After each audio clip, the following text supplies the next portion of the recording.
देख रहे हैं पावर न्यूज भारत।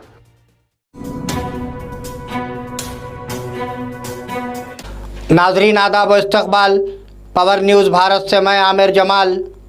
चलिए नज़र डालते हैं 14 अगस्त 2024 की अहम सुर्खियों पर। धरानी में बतौर ऑपरेटर्स के लिए डिग्री कंप्यूटर्स उम्मीदवारों को मौका। चंद्रबाबू नायडू हथियार डालने के पाबंद नहीं हैं, साबिका वज़ीर आला वाईएस जगन। सुप्रीम कोर्ट में रियासती हुकूमत को राहत। रियासत के नौजवानों के मुस्तकबिल और इक़दार के लिए दौरे अमेरिका मुकम्मल, वज़ीर आला रेवंत रेड्डी। बोधन में हर घर तिरंगा रैली का इनेकाद। नाजरीन अब खबरों की तफसील। धरानी में बतौर ऑपरेटर्स के लिए डिग्री कंप्यूटर उम्मीदवारों को मौका। ऐसा लगता है कि हुकूमत धरानी ऑपरेटर्स की जगह मुसाबिकती इम्तहानात के ज़रिए बीएससी और बीकॉम कंप्यूटर्स की तालीम हासिल करने वालों को मुलाजिमत देने का मंसूबा बना रही है। हुकूमत ने उन इल्ज़ामात के पस मंज़र में बदउनवानियों और बेज़ाब्तगियों पर नज़र रखी हुई है कि कुछ मुलाजिमीन वसूली में मुलविस हैं। क्या हमें फ़िलहाल पोर्टल का इंतज़ाम करने वाले अमले को माहदे और आउटसोर्स करना जारी रखना चाहिए? इसका फ़ैसला जल्द हो जाएगा। चंद्रबाबू नायडू हथियार डालने के पाबंद नहीं है, साबिका वज़ीर आला वाईएस जगन। साबिका वज़ीर आला वाईएस जगन ने कहा कि चंद्रबाबू को झुकने की ज़रूरत नहीं थी क्योंकि वाईसीपी इकट्ठे हुए थे। उन्होंने कहा कि चंद्रबाबू नायडू ने आददी ताकत की कमी की वजह से मुश्तरका विशाखा बल्दियाती इदारों के एमएलसी इंतखाबात को ख़रीदने की कोशिश की। उन ख़यालात का इजहार उन्होंने याला मानचली के अवामी नुमाइंदों से मुलाकात में किया। उन्होंने कहा कि तमाम वाईसीपी लीडर इक़दार और साख के लिए खड़े हैं। उन्होंने कहा कि अगर वो इक़्तिदार में हैं तो आवाम को फलाही स्कीमें वक्त पर मिलेंगी। ఆలోచన చేయడమే దుర్మార్గం, ఆలోచన చేయడమే ధర్మం కాదు, ఆలోచన చేయడమే ఒక అన్యాయం. ఎందుకనంటే నీకు సంఖ్యాబలం లేనప్పుడు నువ్వు ఎందుకు పోటీ పెడతా ఉండవు? అంటే మేము కొనేదానికోసమే కదా, ప్రలోభాలు పెట్టేదానికోసమే కదా, మన తప్పు కదా. అలా చేయడమే ధర్మం కాదు. కానీ అలాంటి మనిషి అలా చేయడం తన నైజం.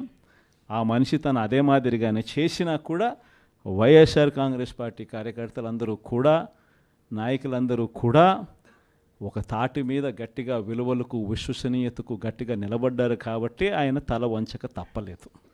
మేనిఫెస్టోలో ఏదైతే మనం చెప్పామో ఎక్కడా కూడా మాట తప్పల.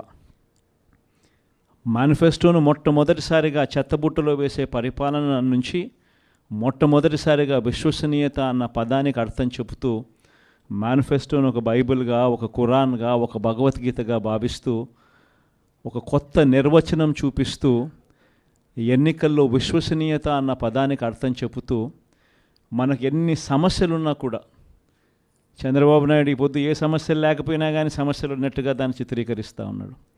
కానీ నిజం చెప్పాలనంటే మన ప్రభుత్వం అధికారంలోకి వచ్చినప్పుడు ఒకవైపున చంద్రబాబు చేసిన అప్పులు ఉన్నాయి, ఆ అప్పుల మీద వడ్డీలు ఉన్నాయి, ఆ వడ్డీలకు తోడు सुप्रीम कोर्ट में रियासती हुकूमत को राहत। गवर्नर के कोठे के एमएलसी की तकर्रुरी पर रियासती हुकूमत को सुप्रीम कोर्ट से मोहलत मिली है। इससे कबल हाई कोर्ट ने हुक्म इम्तनाई दे दिया था। उसने बीआरएस कायदीन दासू जोशीरवान और कोरा सत्यनारायण की जानिब से नए एमएलसी की तकर्रुरी पर रोक लगाने की दरख्वास्त को मुस्तरद कर दिया। समाअत के दौरान जस्टिस विक्रम नाथ की बेंच ने रिमार्क्स दिए कि नए एमएलसी की तकर्रुरी को रोकना गवर्नर और हुकूमत के हुकूक छीनने के मुतरादिफ होगा। रियासत के नौजवानों के मुस्तकबिल और इक़दार के लिए दौरे अमेरिका मुकम्मल, वज़ीर आला रेवंत रेड्डी। वज़ीर आला रेवंत रेड्डी ने कांग्रेस कायदीन और कारकुनों का शुक्रिया अदा किया जिन्होंने उनके गैर मुल्की दौरे के बाद उनका इस्तकबाल किया। अपने बच्चों की खातिर अपनी रियासत की सनतों के लिए मुस्तकबिल की रियासत के तौर पर तेलंगाना की ब्रांडिंग के लिए मैंने 10 दिनों के लिए अमेरिका और जनूबी कोरिया का दौरा किया। उन्होंने ट्वीट किया कि रियासत में मेरी वापसी के मौके पर आने वाले और शानदार इस्तकबाल के लिए आप सबका शुक्रिया। बोधन में हर घर तिरंगा रैली का इनेकाद। वज़ीर आज़म नरेंद्र मोदी की कॉल पर आज बोधन कस्बे में बीजेपी के ज़ेर एहतमाम हर घर तिरंगा रैली का इनेकाद किया गया। ये तिरंगा रैली शकरनगर चौरस्ते से अंबेडकर चौरस्ते से होती हुई हनुमान मंदिर से अंबेडकर चौरस्ते तक जारी रही। इस मौके पर बीजेपी टाउन लीडर गौतम ने कहा कि हर किसी को 15 अगस्त को अपने घर पर कौमी परचम लहराना चाहिए। मेरा मुकाबला पड़ोसी रियासतों से नहीं है, वज़ीर आला रेवंत रेड्डी। वज़ीर आला रेवंत रेड्डी ने कहा कि वो पड़ोसी रियासतों से मुकाबला नहीं कर रहे हैं, वो दुनिया से मुकाबला कर रहे हैं। मेरा मुकाबला एपी, कर्नाटक और तमिलनाडु से नहीं है, मैं दुनिया से मुकाबला कर रहा हूँ। मेरे पास हैदराबाद है। इस मुल्क में यहाँ से बेहतर माहौल, सहूलियात और अमन व अमान नहीं है। मेरा ख्याल है कि 10 सालों में तेलंगाना को $1 ट्रिलियन की मईशत वाली रियासत बनाया जाएगा। वज़ीर आला रेवंत रेड्डी ने कॉग्निजेंट के नए कैंपस के इफ्तिताह के मौके पर कहा, చాలామంది మిత్రులు ఆంధ్రప్రదేశ్లో ప్రభుత్వం మారంగానే తెలంగాణకు ఆంధ్రప్రదేశ్కు పోటీ ఉంటుంది, తెలంగాణ నుంచి ఆంధ్రప్రదేశ్కు పోటీలు పెట్టుబడులు తరలిపోతాయేమో అని ఒక చర్చ. నేను ఒక మాట స్పష్టంగా చెప్పదలుచుకున్నా, నా పోటీ ఆంధ్రప్రదేశ్, కర్ణాటక, తమిళనాడుతో కాదు, నా పోటీ ప్రపంచంతోనే. హైదరాబాద్ నగరం నా దగ్గర ఉంది. नाज़रीन, मिलते हैं एक छोटे से वक्फे के बाद, कहीं जाइएगा नहीं। इस प्रोग्राम को पेश करने में हमारा ताउन किया है new Patel mobile sales and service, शरबती किनाल, बोधन। नाज़रीन, वक्फे के बाद दोबारा आप सबका खैर मकदम है। बीआरएस का दोबारा फ्लॉप होना यकीनी है, वज़ीर श्रीधर बाबू। वज़ीर श्रीधर बाबू ने बीआरएस की उस तनकीद पर बरतरफ किया कि वज़ीर आला रेवंत रेड्डी की टीम ने अमेरिका और जनूबी कोरिया में नामालूम कंपनियों के साथ माहदे किए हैं।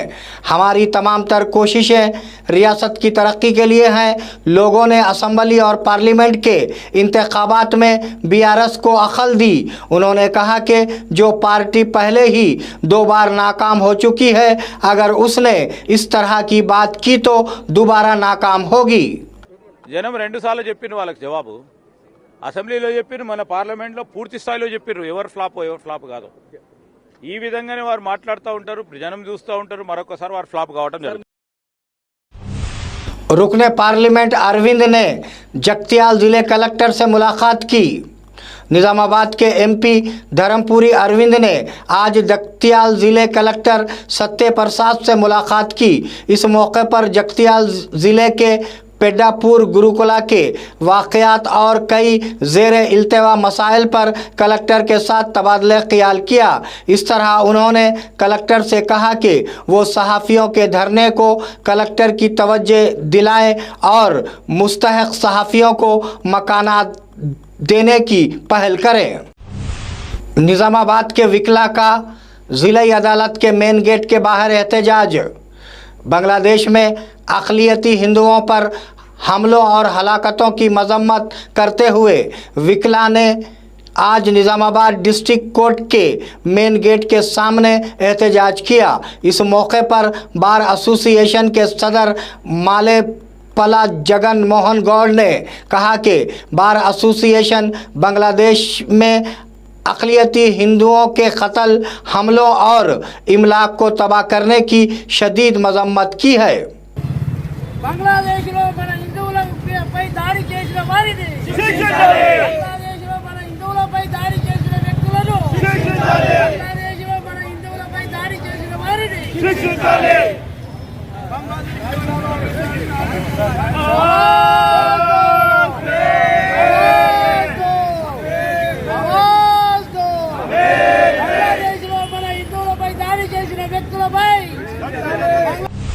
निजामाबाद के सरकारी जनरल अस्पताल में डॉक्टर्स की हड़ताल।